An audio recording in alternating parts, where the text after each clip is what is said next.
بلوچستان کے خوزدار اور خیبر پختونخوا کے بنو شہر میں بم دھماکے، مجموعی طور پر 3 بچوں سمیت 7 افراد جاں بحق، 35 سے زائد زخمی۔ حکام کے بقول بلوچستان کے شہر خوزدار میں آرمی پبلک اسکول کے بچوں کو لے جانے والی بس پر دیسی ساختہ ریموٹ کنٹرول بم سے حملہ کیا گیا ہے۔ اس بم حملے کے نتیجے میں 5 افراد موقع پر جاں بحق ہوئے ہیں۔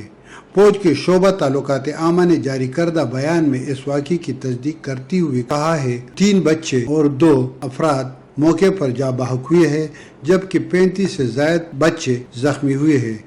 زخمیوں کو خوزدار کی کمبائنڈ ملٹری اسپتال منتقل کر دیا گیا ہے، جہاں پر متعدد بچوں کی حالت تشویشناک بتائی جاتی ہے۔ بتایا جاتا ہے کہ اس بم دھماکے سے اسکول لے جانے والی بس مکمل طور پر تباہ ہوئی ہے۔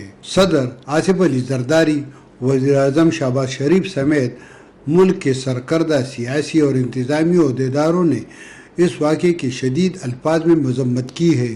فوج کے شعبہ تعلقات عامہ کے جاری کردہ بیان میں کہا گیا ہے کہ پچھلے کئی دنوں سے بلوچستان اور خیبر پختونخوا میں ان کے بقول ہندوستان کے تربیت یافتہ دہشت گردی اور تشدد کے واقعات میں ملوث ہے۔ خیبر پختونخوا کے جنوبی شہر بنو میں نامعلوم عسکریت پسندوں نے سبزی منڈی کی پولیس چوکی پر حملہ کیا ہے۔ بتایا جاتا ہے کہ عسکریت پسندوں نے بارودی مواد سے پولیس چوکی کی گیٹ کو تباہ کر دیا اور اس کے بعد وہ پولیس چوکی کے اندر گھسنے میں کامیاب ہو گئے۔ پولیس حکام کا کہنا ہے کہ اس حملے میں 2 اہلکار موقع پر جاں بحق اور 1 زخمی ہوا ہے۔ حملے کے بعد بنو شہر میں کرفیو جیسی صورتحال نافذ کر دی گئی ہے اور سیکورٹی فورسز کے اہلکار عسکریت پسندوں کے ساتھیوں کی تلاش میں گھر گھر تلاشی لینے میں مصروف ہے۔ میدان ڈیجیٹل، پشاور۔